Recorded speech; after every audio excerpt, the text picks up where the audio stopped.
আচ্ছা, যদি একজন প্লে বয় ছেলে একটি মেয়ের প্রেমে পড়ে যায় তাহলে কেমন হবে? আজকের গল্পটা এটার উপরেই বেস করা। গল্পটা শুরু করার আগে তোমাদেরকে কিছু কথা বলতে চাই। আমরা যেহেতু নতুন শুরু করেছি, তাই তোমরা আমাদের চ্যানেলটা সাবস্ক্রাইব করে আমাদের একটু সাপোর্ট করো, তাহলে আমাদের ভিডিও বানানোর উৎসাহ আরো অনেক গুণ বেড়ে যায়। তো চলো বেশি কথা না বলে ভিডিওটা শুরু করি। মুভি শুরুতেই আমরা একজন ছেলেকে দেখতে পাই যার নাম কিম। সে একটি মেয়েকে ডেটে যাওয়ার জন্য প্রস্তাব জানায়, কিন্তু মেয়েটি জানায় তার একজন বয়ফ্রেন্ড আছে। তখন কিম তাকে বলে বয়ফ্রেন্ডের সাথে সম্পর্ক শেষ হলে যেন সে তাকে ফোন করে। এদিকে বে নামের একজন অ্যাডভার্টাইজিং ম্যানেজার তার অফিসে যাচ্ছে। সে অফিসে পৌঁছানোর পর তার সহকর্মীরা তাকে জানায় যে তারা বাস্কেটবল খেলোয়াড় জিন এর সাথে যোগাযোগ করতে পারছে না, যার তাদের কোম্পানির সাথে একটি বিজ্ঞাপন চুক্তি করার কথা ছিল। জিন এর চুক্তিটি তাদের জন্য জরুরি, কারণ এটি একটি ডিপার্টমেন্ট স্টোরের সাথে আরেকটি চুক্তি সুরক্ষিত করবে, যা বেকে পরে বুসানে গিয়ে উপস্থাপন করতে হবে। ট্রেনে করে বুসানে যাওয়ার আগে বে এর সহকর্মীরা তার জন্য পোশাকের পরিবর্তন নিয়ে আসে, কারণ সকালে একজন অজানা ব্যক্তি তাকে বাস্কেটবল দিয়ে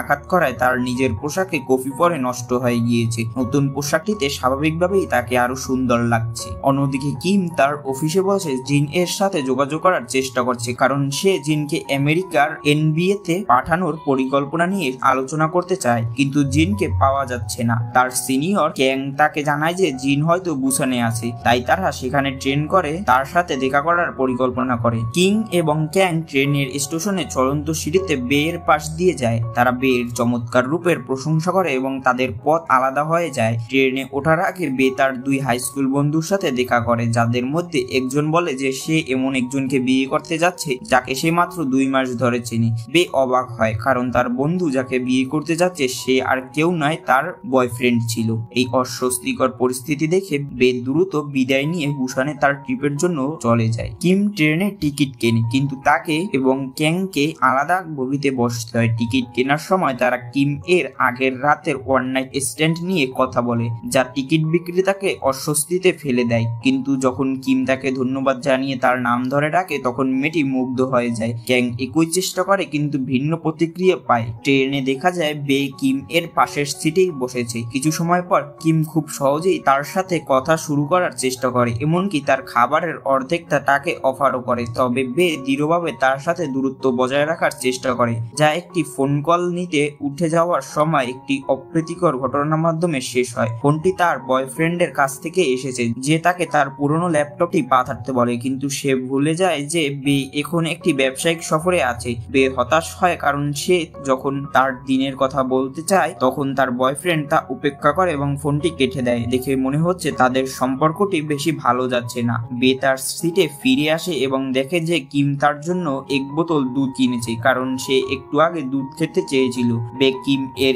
এই মনোযোগকে ভুলভাবে ব্যাখ্যা করে, ভাবে সে তাকে প্রলুব্ধ করার চেষ্টা করছে এবং তাকে প্রত্যাখ্যান করে, এই বলে যে তার একজন বয়ফ্রেন্ড আছে। কিম তার ফ্লার্ট করা চালিয়ে যায় এবং সরাসরি বেকে জানায় যে সে তার সাথে একটি রাত কাটাতে চায়। বে রাজি হয় না এবং অস্বস্তি বোধ করে, যার কারণে সে তার সিট পরিবর্তন করে, কিন্তু সিটগুলি ক্রমাগত ভরে যাওয়ায় সে আবার কিম এর পাশে বসতে বাধ্য হয়। তারা বাজি ধরে যে ট্রিপের বাকি সময় কেউ কোনো কথা বলবে না এবং যে হাসবে সে বুসানে অপরজনকে খাবার খাওয়াবে। দুর্ভাগ্যবশত বে হেরে যায় যখন তার সেই হাই স্কুলের বন্ধুর কাছ থেকে আসা ফোন কলটি ধরার সিদ্ধান্ত নেয়। হঠাৎ করে একটি অজানা কারণে ট্রেনটি থেমে যায়। এদিকে কিমও একটি ফোন কল পায় এবং জিন সম্পর্কে কথা বলে, যা বে শুনতে পায়। অবশেষে বে বুঝতে পারে যে কিম জিন এর ম্যানেজার এবং বুসানে তাকে খুঁজতে এসেছে। বে কিমকে অনুসরণ করে জিন এর সাথে দেখা করার সুযোগ পেতে চায়, তাই সে তাকে বুসানে খাবার খাওয়ানোর জন্য রাজি হয়। ট্রেনটি মাঝপথে সমস্যার কারণে থেমে যাওয়ায় কিম ট্রেন থেকে নেমে যাওয়ার প্রস্তাব দেয় এবং জিনকে খুঁজে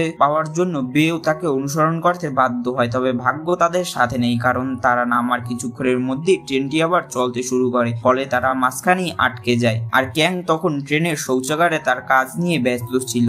এর কারণে কিম তার পুরনো স্কুল বন্ধুর সাথে যোগাযোগ করে একটি গাড়ি ধার নিতে বাধ্য হয়। জিনের বাড়িতে যাওয়ার পথে তারা একে অপরের নাম জানতে পারে। সেখানে গিয়ে দেখা যায় যে তাদের পরিবারে একটি শেষকৃত্য চলছে, কিন্তু জিন ইতিমধ্যে চলে গেছে। তবুও কিম এবং বে সেখানে পরিবেশিত খাবার খেয়ে শেষকৃত্যের প্রতি সম্মান জানায়। প্রথমে বে দ্বিধা করে, কারণ সে তার প্রেজেন্টেশনে দেরিতে পৌঁছানো নিয়ে ভয় ছিল, কিন্তু কিম তাকে প্রতিশ্রুতি দিয়ে বলে যে সে তাকে সঠিক সময় সেখানে পৌঁছে দেবে। বুসান শহরের দিকে যাওয়ার সময় কিম বেকে তার প্রেজেন্টেশনের পর একটি চমৎকার রেস্তোরাঁয় খেতে যাওয়ার যাওয়ার আমন্ত্রণ জানায়। বে সেটা প্রত্যাখ্যান করে। বে বলে যে সে প্রেজেন্টেশনের পরে সিউলে ফিরে যাবে। তারা বুসানে পৌঁছানোর পর কিম বেকে তার প্রেজেন্টেশনের স্থানে পৌঁছে দেয় যেমনটি সে প্রতিশ্রুতি দিয়েছিল এবং বে ব্যঙ্গ করে তাকে বিদায় জানায়। এরপর কিম ক্যাংকে নিতে চায়, যাকে বুসানে হারিয়ে গেছে বলে মনে হচ্ছে, কিন্তু সে বুঝতে পারে যে বে তার ল্যাপটপটি তার গাড়িতে ফেলে গেছে। কিম প্রায় পৌঁছে যাওয়ার পরও তাৎক্ষণিকভাবে ফিরে আসে। ক্যাং তাকে দেখে স্বতঃস্ফূর্তভাবে গাড়িটি পিছু নেয় এবং একদল সুন্দরী মেয়ে দেখে মনোযোগ হারালে একটি খোলা ইউটিলিটি গর্তে পড়ে যায়। এদিকে বে চিন্তিত হয়ে পড়ে, কারণ তার ল্যাপটপ ভুলে যাওয়ার তার প্রেজেন্টেশন ভালো হচ্ছিল না। ঠিক সেই মুহূর্তে কিম এসে তার ল্যাপটপটি সংযোগ করে এবং বে অবশেষে তার প্রেজেন্টেশনটি নিখুঁতভাবে দিতে সক্ষম হয়। এমনকি সে ডিপার্টমেন্ট স্টোরের টিমকে বোঝাতে সক্ষম হয় যে সে জিনকে দিয়ে একটি বিজ্ঞাপন চুক্তিতে সই করাবে।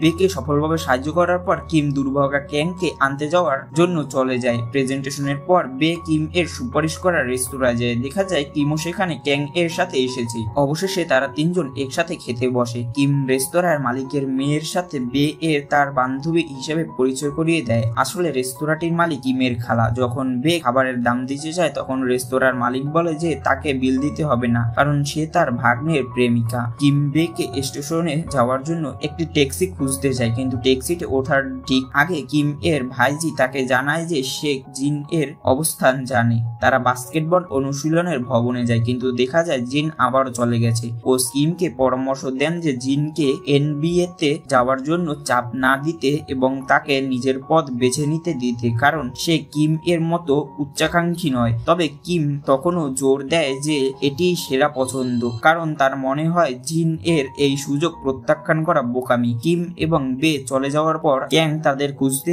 আসে, কিন্তু আবারও একা পড়ে যায়। সে একটি ট্যাক্সি নিয়ে তাদের অনুসরণ করে, কিন্তু ওয়ালেট না থাকায় তাকে নামিয়ে দেওয়া হয়। এরপর সে ট্যাক্সিটির পিছু নেয়, কারণ সে তার ফোনটি ট্যাক্সিতে ফেলে এসেছে। এদিকে কিম বেকে পাহাড়ের একটি মন্দিরে নিয়ে যায়, যেখানে সে ভাবে জিন থাকতে পারে। যেহেতু বে হাই হিল পরেছিল তাই সে যেতে দ্বিধা করছিল, কিন্তু অবশেষে সেও উপরে উঠে যায়। উপরে পৌঁছে দেখা যায় তারা আবারও জিনকে খুঁজে পেতে ব্যর্থ হয়। তারা দুজনে মন্দির থেকে দৃশ্য উপভোগ করার সময় কিমকে চেন এমন একজন মহিলা তাকে ডাক দেয়, কিন্তু কিম তাকে চিনতে পারে না। পরে তারা বুঝতে পারে যে মহিলাটি কিমের ওয়ান নাইট স্ট্যান্ড গুলির মধ্যে একজন ছিল।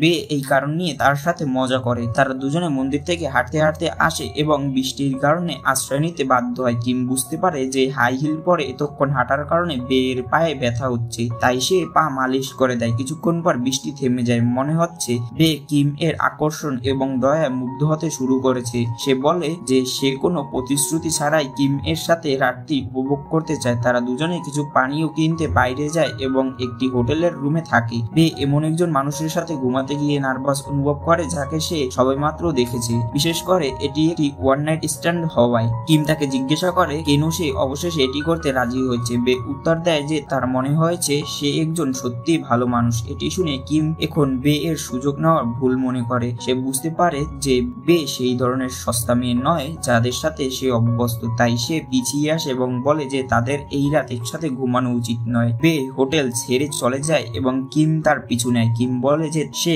খারাপভাবে কিছু বলতে চায়নি, কিন্তু বে ইতিমধ্যেই নিজের উপর লজ্জিত বোধ করে। কোনো কারণে আত্মবিশ্বাসী এবং আকর্ষণীয় কিম এখন পোষমানা প্রাণীর মতো হয়ে গেছে। হয়তো সে অবশেষে আসল ভালোবাসা কি তা বুঝতে পেরেছে। তাকে খুশি করার জন্য কিম বে কে রাতে বাস্কেটবল অনুশীলন ভবনে নিয়ে যায়। সেখানে বাইরের মানুষের প্রবেশ করার অনুমতি নেই। তারা দুজনে লুকিয়ে ভেতরে ঢুকে কিছু পানীয় এবং নুডলস খায়। সেখানে তারা একে অপরের সাথে কথা বলে। বে তার বয়ফ্রেন্ড সম্পর্কে বলে যে 10 বছর একসাথে থাকার পরেও তাদের সম্পর্ককে এগিয়ে নিতে রাজি নয়। আর অন্যদিকে তার বন্ধু এমন একজনকে বিয়ে করতে যাচ্ছে যাকে সে মাত্র কয়েক মাস আগে চিনেছে। বেকে হতাশ দেখে কিম একটি বল দিয়ে ঝুড়িতে ফেলার চেষ্টা করে, তাকে উৎসাহিত করতে চায়। এরপর তারা দুজনেই বুঝতে পারে যে কেউ আসছে এবং সতী কর্মকর্তার রুমটি পরীক্ষা করতে আসে, যার ফলে তাদের দুজনকে পালাতে হয়। একটি ঘটনার পরে আরেকটি ঘটনা ঘটে এবং রোমান্টিক উত্তেজনা বাড়ার সাথে সাথে কিম এবং বে একসাথে রাত কাটায়। পরের দিন সকালে কিম বাস্কেটবল অনুশীলনের মাঠে গোসল করছে। যখন বে বাইরে অপেক্ষা করছিল তখন সে শুনতে পায় যে কেউ আসছে। বিব্রত কিম এবং বে সঙ্গে সঙ্গে কিম এর গায়ে শুধু একটি তোয়ালে থাকা অবস্থাতেই পালিয়ে যায়। কিম এরপর বেকে বুসান স্টেশনে পৌঁছে দেয় এবং ভারাক্রান্ত মনে তাদের ওয়ান নাইট স্ট্যান্ড শেষ করে। বে চলে যাওয়ার পর জিন অবশেষে আসে এবং বলে যে সে এনবিএ তে যেতে চায় না। যদিও কিম তাকে বোঝানোর জন্য অনেক চেষ্টা করে, পারে জিন তখনও জোর দেয় যে সে প্রথমে কোরিয়াতে একটি ক্যারিয়ার গড়তে চায়, কারণ সে তার বান্ধবীকে ছেড়ে যেতে পারে না। কিম অবশেষে জিন এর যুক্তি বুঝতে পারে এবং তার বসকে জানায় যে সে জিনকে NBA তে যাওয়ার জন্য জোর করবে না। স্বাভাবিকভাবেই এটি তার বসকে রাগান্বিত করে, কিন্তু কিম এখনো জোর দেয় যে সে শুধুমাত্র এজেন্সির সুবিধার জন্য এটি করবে না। এজেন্সি ছাড়ার পর জিন কিম এর কাছে এসে তাকে আবার তার ম্যানেজার হতে বলে, এমনকি এজেন্সির বাইরেও, কারণ সে কেবল কিমকে বিশ্বাস করে। কিম রাজি হয় এবং এরপর জিনকে বে এর কোম্পানির জন্য বিজ্ঞাপন চুক্তিতে সই করতে বলে। এদিকে বে তার বয়ফ্রেন্ডের সাথে দেখা করতে যায় এবং বিচ্ছেদ চায়। তাদের সম্পর্ক কোথাও যাচ্ছিল না, তাই একে অপরকে আরো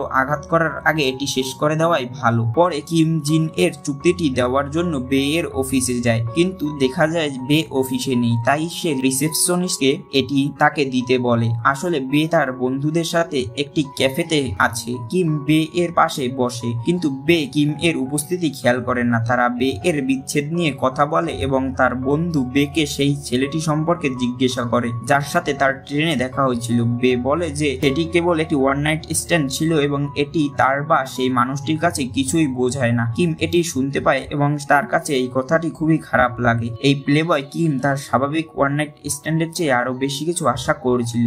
এটি সামলাতে সে ক্যাং এর সাথে মাতাল হয়। বেও তার অনুভূতি প্রকাশ করতে না পারার জন্য যন্ত্রণা অনুভব করে। কিছু সময় পরে রিসেপশনিস্ট যে কিমকে বে এর বয়ফ্রেন্ড ভেবেছিল, সে বেকে জানায় যে কিম জিন এর চুক্তিতে বে এর জন্য সুন্দর কিছু কথা লিখেছিল। সে নথির মধ্যে লেখাটির বিষয়ে সচেতন ছিল না, তাই সে নথিটি ঘেটে দেখে এবং কিম এর লেখাটি খুঁজে পায়। নিজের ভুল বুঝতে পেরে বে কিমকে খুঁজে বের করতে জিন এর বাস্কেটবল খেলার মাঠে ছুটে যায়, কিন্তু কিম সেখানে নেই। আসলে সে শিকাগোর উদ্দেশ্যে রওনা হচ্ছে। ক্যাং তাকে ফোন করে, বলে যে বে সেখানে এসেছিল। এদিকে বে ট্রেনের স্টেশনে ছুটে যায়, কিন্তু তার ট্রেনটি ইতিমধ্যে চলে গেছে। তবে কিম ট্রেনে ওঠেনি। একে অপরের সামনে দাঁড়িয়ে বে বলে যে সে ক্যাফেতে যা বলেছিল তা সত্যি ছিল না এবং কিম এর প্রতি তার অনুভূতি প্রকাশ করে, এবং তারপর তারা সুখে শান্তিতে বসবাস করতে থাকে। এভাবেই গল্পটি শেষ হয়। আর গল্পটির শেষ সিনে আমরা দেখতে পাই যে প্রথমে যে বে এর মাথায় বাস্কেটবল মেরেছিল সেটা অন্য কেউ ছিল না, সেটা কিম নিজেই ছিল। তো বন্ধুরা, আজকের গল্পটি কেমন লাগলো? যদি ভালো লেগে থাকে তাহলে কমেন্ট করে জানাও, আর লাইক ও সাবস্ক্রাইব করতে ভুলো না।